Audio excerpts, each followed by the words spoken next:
Hi everyone, welcome back to Ashwath vlogs. నేను మీ కుస్మవల్లిని.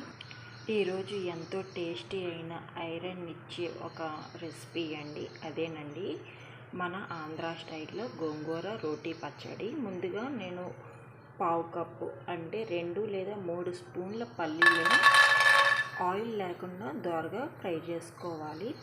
పల్లీలు ఇలా వేగిన తర్వాత 1 టేబుల్ స్పూన్ జీలకర్ర, పావు టేబుల్ స్పూన్ మెంతులు, 2 ఎండుమిర్చి వేసి ఫ్రై చేసుకోవాలి. ఆల్రెడీ రోస్ట్ చేసి పౌడర్ చేసుకున్న ధనియా పౌడర్ 1 టేబుల్ స్పూన్. ఇప్పుడు ఇలా ఫ్రై అయిన దానిలో కనీసం పావు కప్పు నువ్వులండి. నేను నువ్వులు యాడ్ చేస్తున్నాను బయటి. ఇవి కూడా లైట్గా ఫ్రై అవుతే సరిపోతుంది, మరి ఎక్కువ ఫ్రై అవసరం లేదు. ఈ కడాయిలో 2 టేబుల్ స్పూన్ ఆయిల్. ఆల్రెడీ ఎండుమిరపకాయలు యాడ్ చేసాం కాబట్టి నేను పచ్చిమిర్చి ఎక్కువ యాడ్ చేయడం లేదు. మీకు కారం సరిపడనన్ని పచ్చిమిర్చి కానీ ఎండుమిర్చి కానీ యాడ్ చేసుకోవచ్చు. ఇవి ఇప్పుడు ఫ్రై అవ్వాలి. ఈ విధంగా ఫ్రై అయిన దానిలో 1 కప్పు పుదీనా యాడ్ చేసుకోవాలి. దీన్ని ఆయిల్లో మగ్గనివ్వాలి. ఈ విధంగా మగ్గిన తర్వాత పావు కప్పు కొత్తిమీర కాడలతో యాడ్ చేసుకోవాలి. దీన్ని కూడా ఒక 5 నిమిషాలు మగ్గనివ్వాలి.